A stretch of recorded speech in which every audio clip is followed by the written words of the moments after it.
So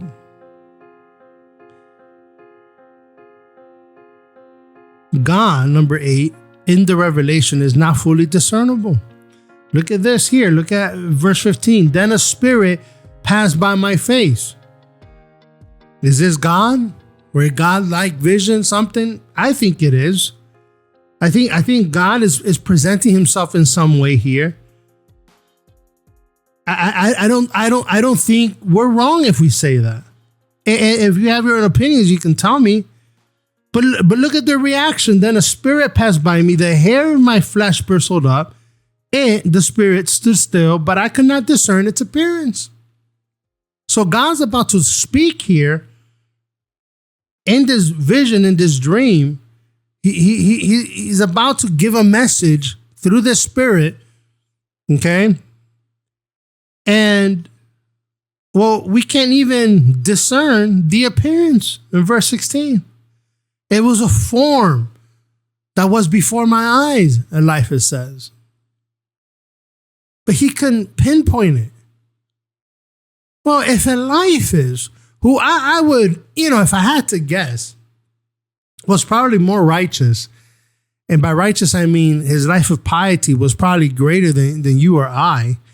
The Bible doesn't make him out to be some sort of evil unbeliever here.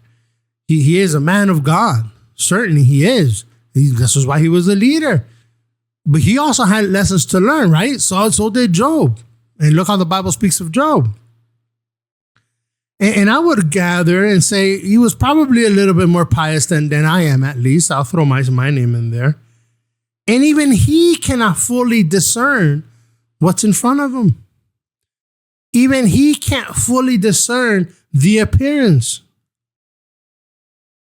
And so this goes back to those that see heaven, those that saw something with some exquisite detail. That to me is the rant of the imagination of what you think you saw. But there's a certain mystery that's allowed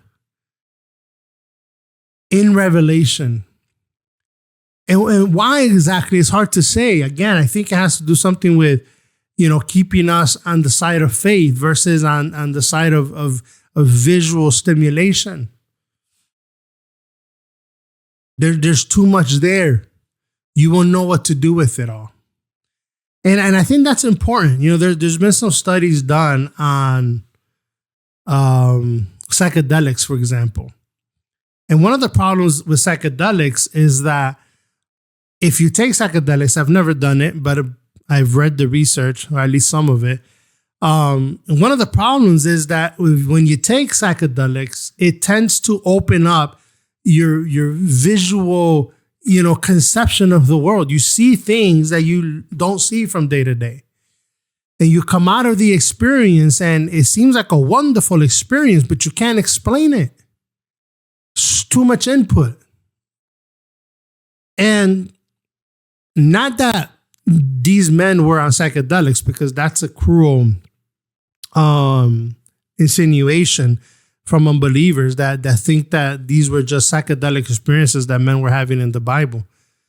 It wasn't, because, they were being transformed from the inside out. And that experience was something that went with them often for the rest of their life. Okay. And this is not something you see in psychedelics. People keep going back to the drug to try to get the high. And so, that gets debunked right there. But the question of visual input is important. The reason that you don't want to depend on your vision or the dreams and these things that you see in whatever capacity it is that you're seeing them is because they are untrustworthy. They leave you with a feeling of, I don't know. It was just awe. I don't know what it was. It felt great. And maybe you want to go back to it. I mean, Peter certainly did when he saw the transfigured Christ. He wanted to make little huts there and stay there forever. But that wasn't the will of God. The will of God was to go out and preach the gospel. I'm preparing you for a mission.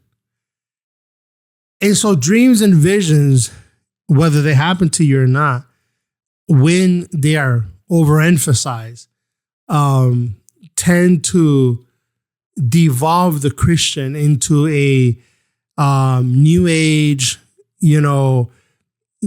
guru kind of person, where everything has to be mystical and mysterious, and you're always trying to find a new form of being.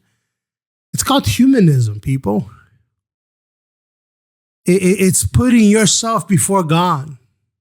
It's putting the world and your experiences and your senses and your own desires before the very word of God and before God himself. And it's dangerous.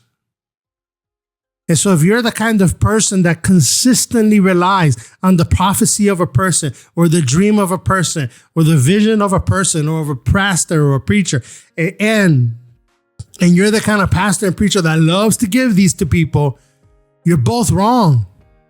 You're fundamentally missing the point of what these things were. And there's a great example in chapter 4 of Job here that teaches us that Eliphaz took something that God gave him that was meant for him to cherish, for him to have, for him to learn something, for him to apply to his own life perhaps, and for him to have and to hold and great, but not to use it to try to convince Job of something that wasn't true.